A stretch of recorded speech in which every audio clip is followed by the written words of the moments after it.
programa que você vai ouvir agora é de única e exclusiva responsabilidade de seu apresentador. Começa agora, pela Euclides da Cunha FM, o Jornal da Cidade.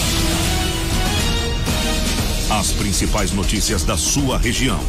No ar, Jornal da Cidade. Apresentação: Romualdo Matos e Andresa Aleixo. Muito bem, agora são 7h24 em Euclides da Cunha. Está no ar a edição do seu Jornal da Cidade. Aqui comigo, elas para a apresentação, Andresa Aleixo, também a doutora Marlene. Sejam bem-vindas. Bom dia, Romualdo. Bom dia, doutora Marlene. E a você na sintonia da 91,1. Ótima quinta-feira.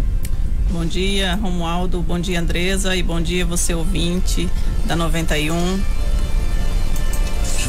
da Cidade.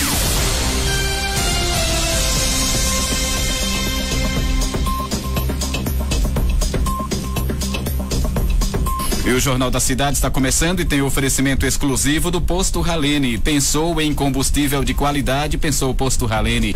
Combustível com qualidade de verdade. O Posto Ralene é o único megaposto da região com conforto, qualidade, hotel, borracharia, lanchonete, restaurante e loja de conveniência.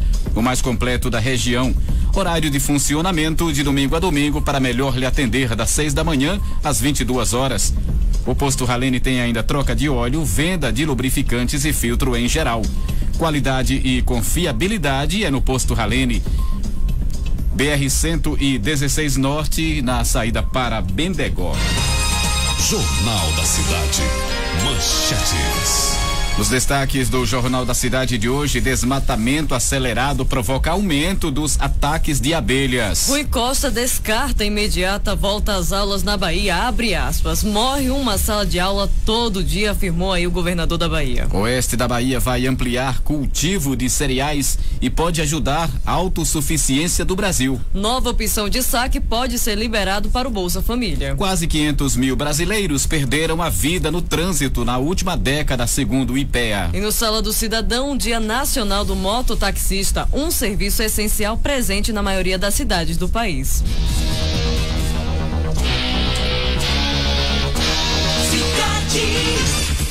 O Jornal da Cidade te convida a participar da nossa live via Facebook, deixando o seu comentário, o seu feedback é muito importante para Euclides da Cunha FM, e também estamos ao vivo, áudio e vídeo em tempo real através do nosso site oficial euclidesdacunhafm.com.br. Jornal da Cidade. Agora são 7h26 em Euclides da Cunha. Desmatamento acelerado provoca aumento dos ataques de abelhas. Um senhor de 71 anos de idade morreu na última semana após ser atacado por abelhas na área urbana de Petrolina, no sertão de Pernambuco. Além dele, outras 9 pessoas tiveram ferimentos. Após esse acontecimento, exames contínuos sendo detectados em diversos pontos da cidade. Os casos trazem a atenção para o fenômeno da migração das abelhas para a zona urbana e preocupa moradores da cidade que relatam não entender o porquê do surgimento das abelhas e não saber como agir em determinadas situações que as envolvem. São abelhas do gênero Apis mellifera, conhecida como abelhas africanizadas, e são altamente defensivas. Com enxames populosos, com uma média de 60 mil abelhas, essas colônias morrem para defender a própria espécie. Ao passo que fervoa uma pessoa, a abelha deixa junto o ferrão parte do intestino e a bolsa de veneno, para garantir que a ameaça seja neutralizada. Migração para a zona urbana não é por acaso. A professora do colegiado de zootecnia da Universidade Federal do Vale do São Francisco, Eva Mônica Sarmento, explica que esse caso não é exclusivo à Petrolina e é atribuído também ao desmatamento. Abre aspas. Elas foram introduzidas no Brasil em 1956. Em 1980 chegaram ao Nordeste e logo também nos Estados Unidos. E essa migração se atribui à falta de diversidade de plantas, ao desmatamento que vem acontecendo ao longo dos anos, no qual o homem é maior culpado, fecha aspas, explica. Para as abelhas, o objetivo é buscar alimentos, recursos florais para se manterem vivas. Para diminuir a incidência de ninhos silvestres em áreas inusitadas e urbanas, É preciso pensar a longo prazo. Andrade afirma que é importante pensar na redução da extinção das áreas naturais e no plantio de árvores nessas áreas. E explica que, para além disso, o que pode ser feito é o manejo da situação e a transferência das abelhas para outros locais, segundo as informações do portal Brasil 247. Jornal da Cidade. 7h mais 30 em Euclides da Cunha. Rui Costa descarta a imediata volta às aulas na Bahia. O governador da Bahia, Rui Costa, disse ontem, dia 23, em entrevista, que só irá autorizar a retomada das aulas quando o número diário de mortes diminuir. As aulas no estado estão suspensas desde março. Abre aspas, um patamar de 40 mortes por dia é um alto. Se formos falar a linguagem da escola, é uma sala de aula morrendo todo dia. Hoje morre uma sala de aula todos os dias, fecha aspas, disse o governador. Rui afirmou ainda que as pessoas perderam referências de solidariedade com a vida humana e disse que não quer ser responsável pela morte de alunos e professores. De acordo com o último levantamento da Secretaria de Saúde do Estado, CESAB, a Bahia tem 297.805 casos confirmados de Covid-19 em 417 municípios desde o início da pandemia, com um número total de óbitos de 6.359. Só ontem, o estado registrou 1.809 casos, taxa de crescimento de mais 0,6% e 46 óbitos pela doença. As informações são do portal Bahia Notícias. Jornal da Cidade. Oeste da Bahia vai ampliar cultivo de cereais e pode ajudar a autossuficiência do Brasil. Ouça agora a reportagem com Janari Bastos Damascena. A agricultura da região oeste da Bahia pode contribuir na busca por autossuficiência do Brasil no cultivo de cereal. Isso se deve ao potencial de expansão de no mínimo 20 mil hectares da área plantada para os próximos anos com o uso de tecnologias de manejo e de variedades atuais. Atualmente, das cerca de 12 milhões de toneladas consumidas internamente, apenas 6 milhões de toneladas devem ser produzidas no Brasil neste ano, de acordo com a estimativa da Companhia Nacional de Abastecimento. O Oeste Baiano faz parte da Mato Piba, uma grande fronteira agrícola nacional que integra o Cerrado do Maranhão, do Tocantins, do Piauí e da Bahia, e é responsável por grande parte da produção nacional de grãos, como soja, milho e fibras como o algodão. Segundo estimativas do CONAB, a área plantada com trigo na Bahia em 2020 ainda é pequena, com cerca de 3 mil hectares, mas representa quase a totalidade da região oeste. Pesquisadores acreditam que a área possa alcançar rapidamente 20 mil hectares nos próximos anos. Reportagem Janari Damasceno. Obrigado, Janari Damasceno. Jornal da Cidade. 7h mais 33 em Euclides da Cunha. Quase 500 mil brasileiros perderam a vida no trânsito na última década, segundo o IPEA. Ouça agora a reportagem com Paulo Oliveira. Estudo do Instituto de Pesquisa Econômica Aplicada, o IPEA, mostrou que o Brasil perdeu 479.857 vidas no trânsito entre 2007 e 2018. Nesse período, o custo financeiro desses acidentes chegou a mais de R$1,5 trilhão de reais. De acordo com a pesquisa, em média, o país gasta 132 bilhões de reais ao ano com acidentes no trânsito. O levantamento contabilizou acidentes entre pedestres, motociclistas, acidentados em automóveis, ciclistas e ainda meios de transportes aquaviários, ferroviários e aéreos. A análise foi feita em parceria com a Comissão Econômica para a América Latina e Caribe e utilizou informações do DataSUS do Ministério da Saúde. Segundo o estudo, a maior parte das vítimas está na faixa etária de 18 a 34 anos, mas também foi verificado um número alto de acidentes com idosos, principalmente devido à reduzida capacidade em atravessar a rua com segurança, por exemplo. Reportagem Paulo Oliveira. Muito bem, obrigado Paulo Oliveira pelas informações. Agora são 7h34. Jornal da Cidade. Propaganda eleitoral gratuita na TV E no rádio começa agora dia 9 de outubro. A pandemia do novo coronavírus adiou as eleições municipais para o dia 15 de novembro. E com isso, a propaganda eleitoral gratuita. Os candidatos começam a se apresentar à população na TV e no rádio a partir do dia 9 de outubro. No próximo domingo, dia 27, os candidatos já podem pedir votos, mas a campanha no rádio e na TV só no início aí de outubro. Segundo o calendário eleitoral do TSE, Tribunal Superior Eleitoral, também no dia 27 está permitida a propaganda dos candidatos pela internet. A partir do dia 26, a Justiça Eleitoral deve convocar os partidos políticos e a representação das emissoras de rádio e televisão para elaborar até a antevéspera do início da propaganda eleitoral gratuita. Plano de mídia para uso da parcela do horário eleitoral gratuito, a que tenha direito garantida toda a participação nos horários de maior e de menor audiência.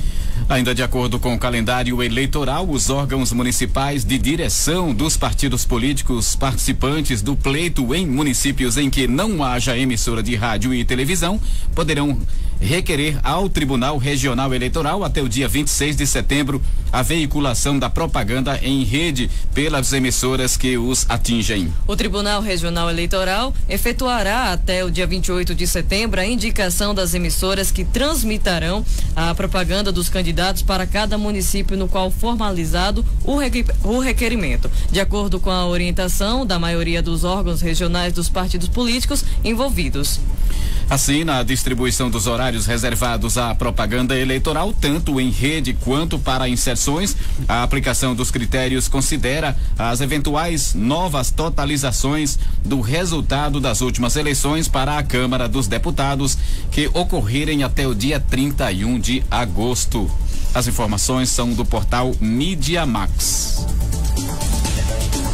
7h mais 36 em Euclides da Cunha. Após o nosso intervalo comercial, Sala do Cidadão, Dia Nacional do Mototaxista, é pauta aqui no nosso Jornal da Cidade.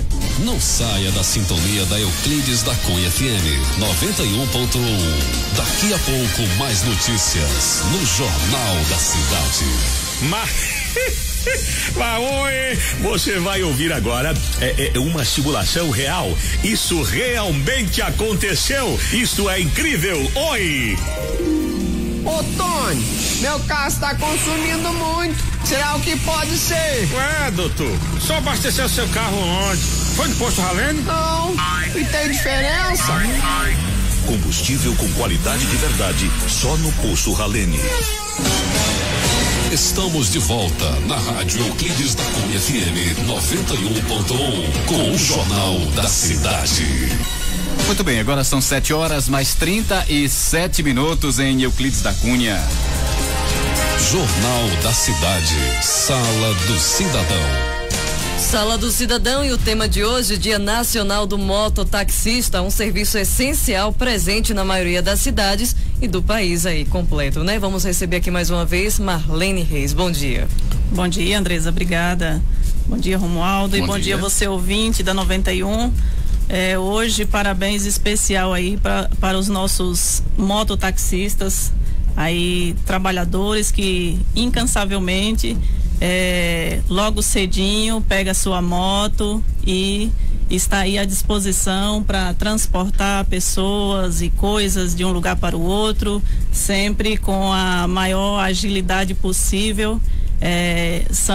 Eu considero uns guerreiros, né, que começam logo cedinho e muitos deles se estendem aí até 11, 12, meia-noite no caso, transportando aí encomendas e pessoas. E assim, o nosso parabéns muito especial aí de toda a equipe aqui da 91, e eu acredito que de toda a sociedade nós devemos considerá-los pelo esforço de trabalhar aí sobre duas rodas, um trabalho essencial. Pois é, a doutora usou a palavra essencial e eu ia dizer justamente isso. Eu considero um serviço essencial, o serviço de mototaxista, principalmente em cidades pequenas, né? Com certeza, Romualdo. Eu vou ler aqui um texto, segundo o portal Machine. O mototáxi é o único transporte disponível em 18 cidades do país. Olha que interessante. Em 18 cidades do nosso país, apenas o serviço de mototáxi, né, para transportar as pessoas e coisas. O mototáxi é um serviço conhecido por chegar onde ninguém mais chega. Então tem aí as grandes cidades, as grandes metrópoles como São Paulo, Rio de Janeiro, Salvador, tem os rincões, né, os lugares mais distantes, né, as periferias, e os mototaxistas, eles enfrentam, eles vão adiante, vão longe, né, para entregar encomendas. E aqui a matéria diz mais, no Brasil há muitas cidades que não há transporte público. Inclusive a nossa, né? Nós não temos ainda o transporte público. O táxi tem difícil acesso e os apps de motorista particular nem se fala. Então, assim, não tem motorista de aplicativo. O levantamento realizado pelo Instituto Brasileiro de Geografia e Estatística, portanto IBGE, revelou que em 18 municípios brasileiros o mototáxi é o único serviço de transporte disponível. São cidades inteiras sem ônibus, táxis, trens, barcos, vans, metrôs ou aviões. Não há nem mesmo ônibus que realizam viagens intermunicipais. Olha que interessante, né? Nesses locais, os moradores dependem do mototáxi para ir ao médico, ao trabalho, estudar e realizar seus afazeres diários. E aí a matéria diz mais: serviço de mototáxi é essencial para cerca de 200 mil pessoas. Somado os habitantes dos 18 municípios, aproximadamente 200 mil brasileiros dependem exclusivamente do serviço dos mototaxistas. Esse dado, além de revelar o grave problema do transporte público brasileiro, demonstra a importância do serviço no país. Cabe relembrar aqui que esse número provavelmente é maior, afinal de contas há muitas cidades, grandes inclusive, que o transporte público não chega em determinadas regiões. Justamente por isso o serviço de mototáxi é tão importante. É por isso que esse trabalho deve ser tão respeitado. E é por isso também que os próprios mototaxistas devem ter a consciência da importância do trabalho deles. Para isso é importante que os grupos de mototaxistas busquem modernizar a gestão de suas centrais. E aí eu acrescento ainda que esses trabalhadores precisam do apoio da sociedade para serem respeitados, especialmente pelos motoristas de carros e caminhões. Aqui em nossa região, a gente nota que tem um índice de acidente grande com carretas, aqui na BR-116, não é, Romualdo? Acontece. A gente vê muito, presencia a gente que transita aí nas rodovias, a gente observa que os caminhões, as carretas, os carros também de passeio, muitas vezes tem motoristas que acham que o mototaxista, ou que seja o motociclista também, por que não, deve trafegar ali no acostamento. E isso não é correto, porque nós sabemos que o acostamento é uma faixa ali destinada para, em caso de emergência, né, o motorista se deslocar. Às vezes acontece algum problema com o carro, só nessa situação você vai para o acostamento, né? O acostamento não é para trafegar. E assim, a gente observa nas rodovias que muitas vezes as carretas, os carros de passeio, eles querem que o motorista, o motorista de moto, ele ande ali em cima da faixa ou no acostamento. E então, assim, o motorista tem que respeitar o espaço da moto. Tá certo? É um santo meio que polêmico. E a gente falando em polêmica, doutora, ainda falando nessa questão de mototaxistas, nos últimos dias tivemos aqui em Euclides da Cunha uma polêmica sobre o uso ou não do capacete pelo passageiro, o passageiro do mototaxista. O que aconteceu e por que foi determinado o uso, mesmo estando em pandemia e sujeitando os passageiros a um risco maior de infecção pelo Covid-19? Olha, Romualdo, é muito interessante sua pergunta. Realmente aconteceu isso aqui em nosso município, aqui em nossa cidade, né, em Euclides da Cunha, aonde, segundo o nosso diretor de trânsito, o senhor Aguinaldo Teles, conversava com ele, o que aconteceu? No início da pandemia, foi feito um acordo verbal entre prefeitura, a polícia militar e a diretoria de trânsito para suspender, né, a exigência do uso do capacete, no sentido de evitar um maior risco de contaminação pelo Covid-19. E isso durou aí por cerca de quatro meses, mais ou menos. Mais recentemente houve uma determinação da Promotoria de Justiça local para então voltar ao uso do capacete, porque assim é uma norma federal, né, uma lei federal que não permite transitar o motorista, né, o condutor da moto, nem o passageiro, né? O nosso Código de Trânsito brasileiro não permite e você transitar não usando o capacete, você pode estar sujeito aí a multa, né? Até a suspensão do direito de dirigir, né? A perda do direito de dirigir, no caso. Muito bem, 7h mais 45, doutora. Mas eu gostaria de só complementar sobre essa questão, para não deixar vazio, vou ser breve. Mas assim, Marlene Reis, gostaria de pedir a sensibilidade da promotoria local, da Promotoria de Justiça, com todo o respeito, que reavaliasse essa decisão, porque nós sabemos que muitas pessoas dependem do táxi, do mototaxista. E assim, nem todas as pessoas, eu tenho meu capacete, eu utilizo com frequência mototaxista, mas assim, nem todas as pessoas têm um capacete de uso pessoal. E aí acaba dificultando o trabalho deles, e muitos deles sobrevivem e sustentam as suas famílias dependendo do transporte aí de pessoas diariamente, né, para sobreviver.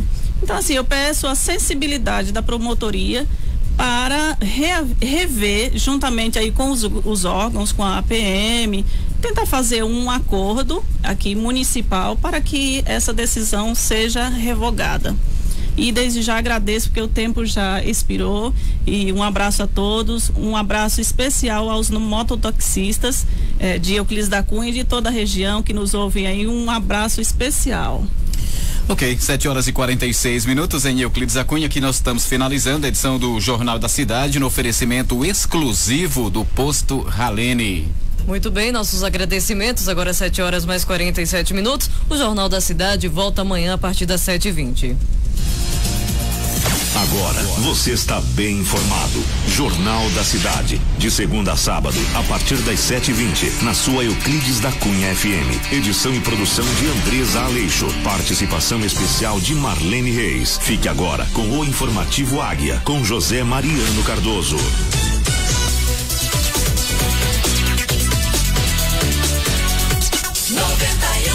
Atenção, o Bioamargo Original Laranja informa: a luta contra um vírus mortal. Cuidar da imunidade e do bem-estar ajuda no combate a esse vírus. Por ser um chá completo, o Bioamargo Original Laranja contém vitaminas e minerais que fortalecem sua imunidade, deixando você fortemente armado contra qualquer vírus. O melhor e mais completo em vitamina C e zinco. Pingou, tomou, fortificou. Bioamargo Original Laranja, da Bioflora.